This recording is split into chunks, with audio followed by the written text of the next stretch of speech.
হরিপুর গ্রামে একটি পরিবার বাস করত।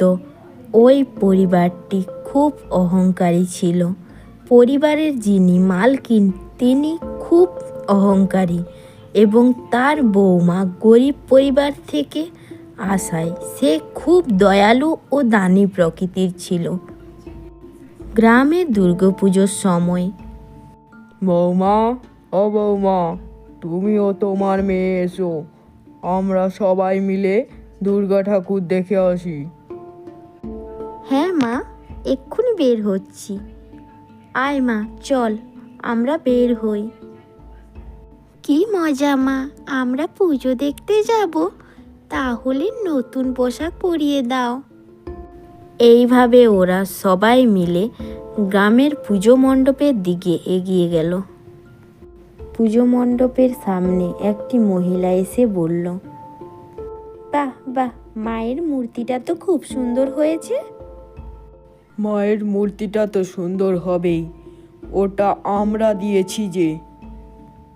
ওই পরিবারটি পুজো মণ্ডপ থেকে বাড়ি যে রাস্তা দিয়ে ফিরছিল, ওই রাস্তার পাশে একটি গরিব মা ও ছেলে দাঁড়িয়েছিল। ওই গরিব বাচ্চাটি তার মাকে বলল, মা মা দেখো, কত সুন্দর নতুন জামা পরে পুজো দেখতে এসেছে, আমাকে একটা দাও না কিনে মা জামা। না রে বাবা, আমরা তো গরিব, আমাদের কাছে এত টাকা কোথায়? না না, আমার জামা চাই চাই, আমি না হলে পুজো দেখতে যাব না মা। এই ব্যাপারটি বৌমার দেখে খুব দয়া লাগলো। সে তার শাশুড়ি মাকে বলল, মা যদি কিছু মনে না করেন তাহলে একটা কথা বলবো। তোমার আবার কি হয়েছে, তাড়াতাড়ি বলো।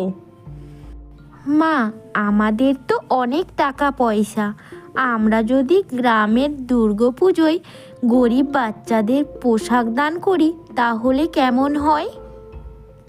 তার কোনো দরকার নেই, এই ভিখারি পরিবারের বাচ্চাদের দিয়ে কোনো লাভ নেই।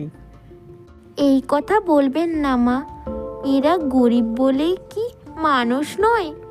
গরিবকে এত অবহেলা করবেন না মা।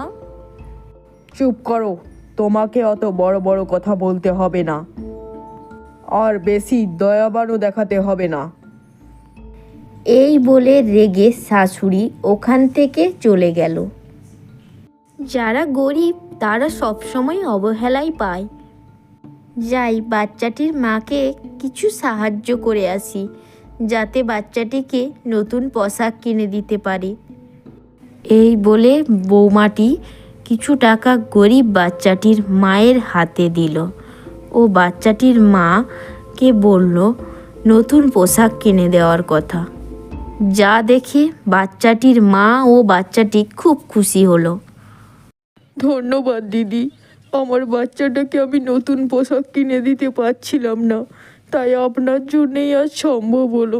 অনেক অনেক ধন্যবাদ আপনাকে।